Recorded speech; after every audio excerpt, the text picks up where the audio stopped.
What changed that made zero trust go from academic concept to must-have strategy? Ever since people started writing software that others could use, somebody has been trying to break it, and somebody's been trying to either be nefarious around it or try to break it. As the internet became a big thing, or in the early 2000s, and as the cloud systems started becoming more ubiquitous, and now as devices across the world have started becoming ubiquitous, now you're seeing a lot more exposure surface area that people can exploit and do things with.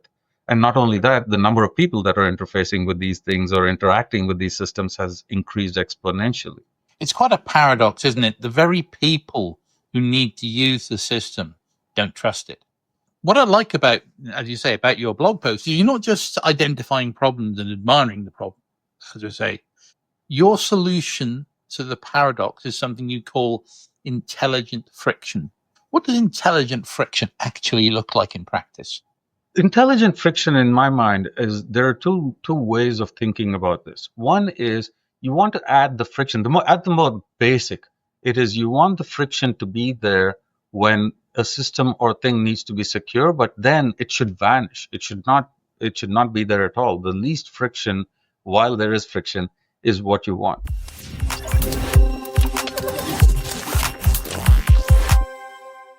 Welcome to the Security Strategist podcast, where we have a weekly conversation with people impacting the enterprise tech landscape.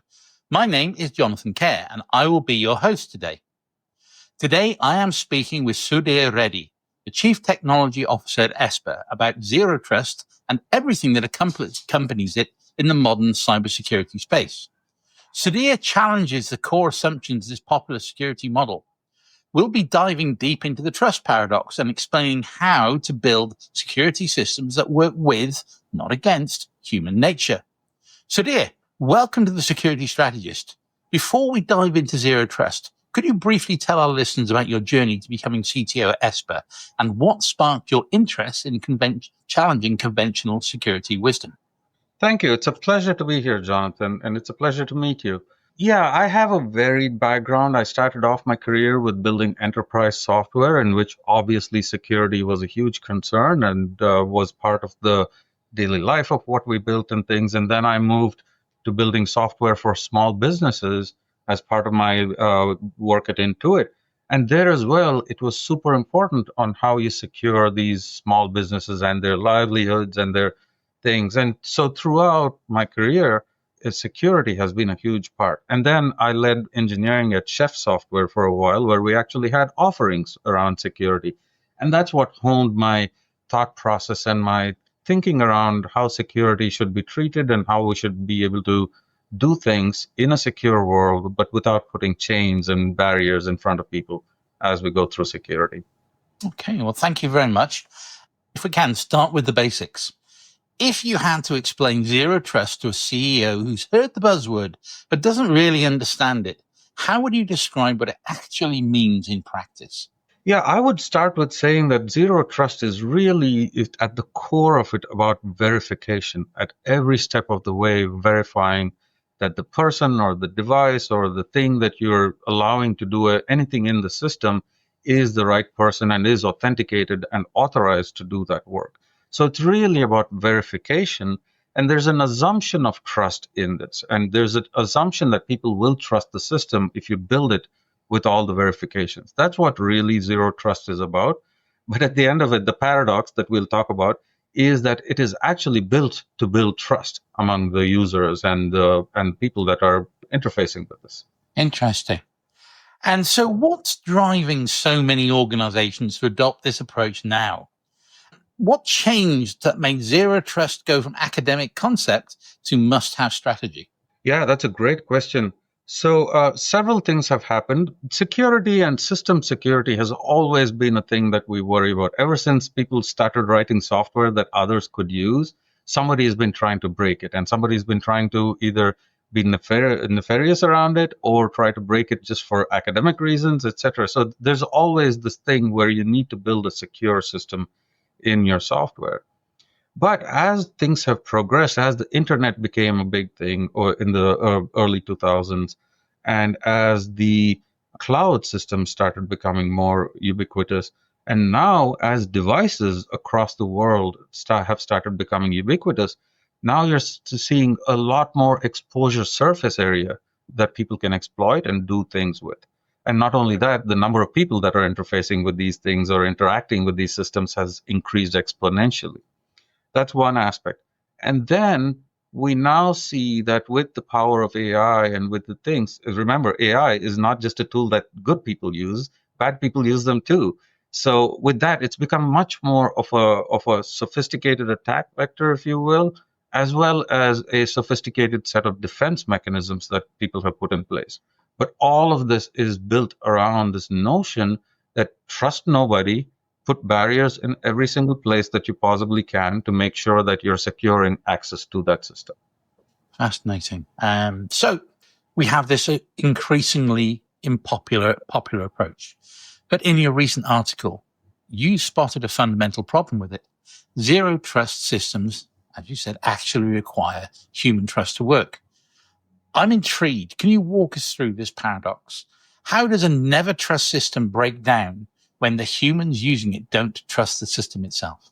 One of the really big misconceptions, in my mind at least, about zero trust is you want to build a system where you don't trust the people accessing it, but you want to trust that the business can run based on all the things that you're putting in place. So it really, the trust here is about, is the end result capable of letting you run your business at any given point in time with the right appropriate friction and the right appropriate checks and balances in place, so that when you need to, it's in place and it checks and verifies where you need to, but doesn't hinder your business operations. It doesn't stop you from selling that thing that you're trying to sell at that minute to your customers. So that is the paradox that we live in. Zero trust is built on software systems and things that you don't trust anybody on, but the business has to run on trust. And that's where the paradox is. That's interesting. Can you give us a real example where you've seen this trust breakdown happen? What did it look like on the ground? Yeah, and this happens all the time. And the specific example I can think of is restaurants or retail chains. There was actually a retail chain where they pushed out a new software update to the thing, and this was right at the time when Black Friday was about to hit. And when it did come, the new software update was more secure, but it didn't scale the way it needed to. It started crashing as more and more sales were being registered on the system. Now, two things happened. The system is more secure, but it didn't do the business outcome. It didn't push the business outcome that they were looking to do. So what happened was the people on the ground in the stores, they found an older version that was working for them, and they knew it worked, and they bypassed the entire system. They found a password for an admin, and if you read my blog about this, you'll see that the admin password was, funny enough, stuck on the administrator's the monitor, and they found the admin's password, and they used that to bypass and go back to an older version of the software. What's that telling me is all the checks and barriers were in place, and the system was super secure, but it didn't do the job that they needed to. That's why I always talk about where security and zero trust has to be more like a seatbelt rather than a straitjacket. And you want it to be there when you need its protection, but out of the way when business needs to run. It's quite a paradox, isn't it? The very people who need to use the system don't trust it.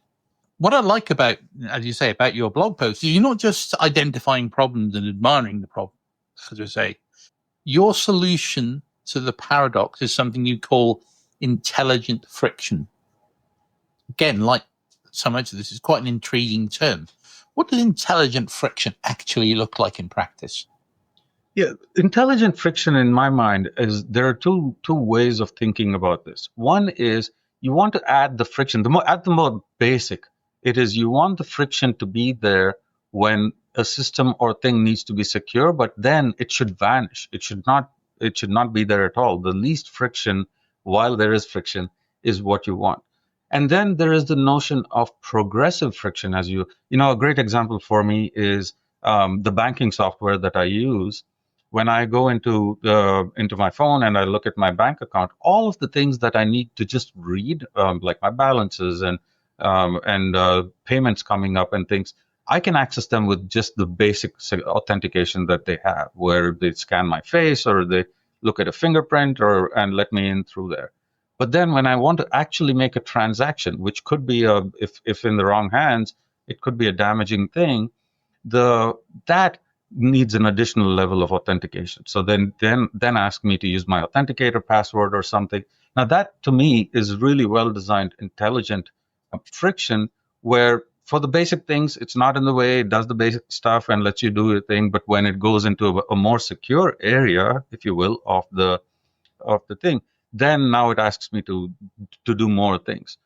Now, what it's done is it lets me take care of my business, but I also trust the system because it has put the barriers in the right place for me. So that's really what I'm talking about when we talk about intelligent systems. Same thing for when you access devices or when you people need to design their system so that progressive barrier is in place, as opposed to, hey, do all of the hard things up front, which hinders people from using your system. Let's go back to that concrete scenario you gave me, the retail client. And let's pick the worst time of, like you and like many of our audience. I've, been involved with retail in many different roles. And we all know that Black Friday, the last 3 months of the year, leading up to the various festive periods, the retail client systems are under massive load. How would intelligent friction help here versus traditional security controls? There are two things here that I would say, right? One is when these systems are being updated, etc., you have to allow for the business side of things to have input into how the systems are updated or how the systems are secured. For examples, would you allow your users to tell you when the system can be updated? And would you allow your users to actually then test it out under load in a real life situation in the store, and then have a button that says, hey, this is not working, take me back to the old one? So you're now designing a system that if things go wrong, your business can still run, instead of the users having to do some workarounds or try to break the system and do a thing that is not approved, etc. But oftentimes, what happens in these environments is the IT department decides to lock down even more. Hey, the admin password was found, so they go and that somebody's in trouble, and then they add more checks in the system and things. But they lose sight of the fundamental fact that it was hindering the business. And how do you then go and put your barriers in place, but also allow for the business to run? That is what an intelligent system would look like. And that's how you build trust in the system, in what you're doing. That makes sense to me. And this idea, as you say, of progressive, context aware controls, that makes a lot of sense to me. But again, help our mythical CEO out. How does this approach differ from the traditional security friction that, to be honest, if I'm the CEO, I say, hey, my employees just say this annoys the hell out of us. And that is the traditional approach, is when people break the rules, so to speak, you just add more rules into the system and you add more friction there to thing. But remember, ultimately, the system is there to help you conduct your business in a more secure and faster way. So I would encourage the leaders of organizations, CISOs and CEOs, etc., to stop measuring the adherence to rules and start measuring where people are actually trying to circumvent the rules. And that is where you're going to identify the points of friction that are not being productive to your business. Because people want to do the right thing, but when it gets in the way of them closing a deal or them making that sale happen, that's where people are going to circumvent it. And how do you then make your intelligence system more intelligent? By taking that feedback and then putting it back into the system. I think it's certainly true that, people always go towards the things they are, as you say, motivated and bonused, if you like. But rewarded behavior is the behavior that continues. And as you say, if someone is going to win a big deal, they will do whatever they need to do to bring that deal in. Obviously, the rewards that are associated with it. So, if I can play devil's advocate for a moment, some CISOs might say friction is friction, and any slowdown is unacceptable in our fast-paced retail, manufacturing, pharmaceutical. I hesitate to call government fast-paced, but you get the drift. Any slowdown is unacceptable in our fast-paced environment. And how do you respond to that? That is what I'd ask the CISOs to tell or measure is really what is the acceptable thing that you have? Is it that you have every single piece of thing secure and in the way to run your business slower, or that you increase the velocity of your business and therefore be able to do things faster? Now, you have to design things based on the business that you're running and make sure that you're not hindering that process, yet achieve your goal of setting the right business or the right barriers in place. Oftentimes, it's reversed. People sitting in IT departments or in engineering, etc., to them, the world is how do I make this more secure? And they oftentimes lose sight of how do I make the business run faster? Or how do I make business operate more smoothly? So I think it's that perspective that if you bring into your approach of designing these things, the approach of how you develop the barriers and the friction in place, then now you're asking the right questions, because then you're actually achieving a business outcome that you're looking to drive. And that to me is, as I say, it's a different view, radically different viewpoint, I think, to how we approach security. And I guess the question for me is, so where do we go from here? Because we'd like to produce some actionable insights here. Let's imagine we're advising a CISO who's realizing their zero trust implementation is creating these very trust problems that you describe, and their team are pushing back, acting out, and so on. What would be the first three things they should change? And I guess how would they know if it's working? So what metrics should they watch? Like I said a little bit earlier, the thing we all tend to measure is adherence to the rules. And I think that we should change that perspective. My first piece of advice would be change that perspective to looking at where are you seeing rebellion in the system? Because that rebellion is what is, assuming you have the basics of your security in place, now you're starting to get to where is the pushback coming in from the business side of things? And then start measuring that and start trying to reduce that rebellion. Because that's ultimately the right measure of whether you're secure or not, as well as allowing the business to happen. Second, implement, like I said, the example of the banking example I just gave you. Start implementing a progressive sort of intelligent system that adapts to what needs to be checked and what needs to be. It's not a sledgehammer that you're bringing. You have to be surgical about, hey, the risk level for this particular interaction is higher, therefore I'm going to put a bigger barrier in place. So these are the kinds of things. And with AI, you can start analyzing anomalies, and the risk detection has become so much more sophisticated now. Use those tools to then figure out what the right barriers are and how to put them in place as you go through. And the third one is really cultural in my mind. In oftentimes we put systems in place, we write down the rules, and we say, here are the rules. You have to follow them, as opposed to trying to get the input that we talked about from the business, but also try to convince the business on why these things are in place and why working around them will be detrimental to the business. So I think it's a two-way street.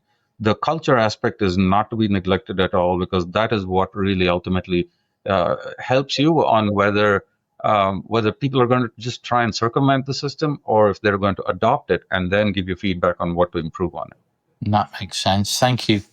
If you could summarize one takeaway in 60 seconds, so what's the one thing you want CISOs to take away from this conversation? What would it be and why? It would be that you have to embrace trust as the primary driver of security systems, as opposed to zero trust. Zero trust is nice as an academic as well as a practical way to implement the thing. But ultimately, what you're going for is trust in the system, whether it's your user of of the phone application that you're building or users of your entire infrastructure, etc. They have to trust that the system works and it works towards the outcome that they're driving or the goal that they're trying to bring in. So it's almost a reversing of what you think of as you're designing your zero trust system. So trust drives the zero trust system, as opposed to zero trust is the system, and therefore somebody has to adhere to it. And the way what I'd give an actionable item is really start exploring with the consumers of your technology what it is that drives them, and then build your zero trust systems around that. Right. Well, thank you so much, Sudhir, for joining us today. I appreciate you coming on, and also thank you to everybody listening. We hope you took a lot away from today's podcast. For further information on what we've talked about, please head over to esper.io. We'll be back next week with another episode in our podcast series. Until then, make sure you subscribe to this podcast on all major platforms and follow the conversation on our socials at EM360Tech on X and LinkedIn. And for more great daily content, head on over to em360tech.com.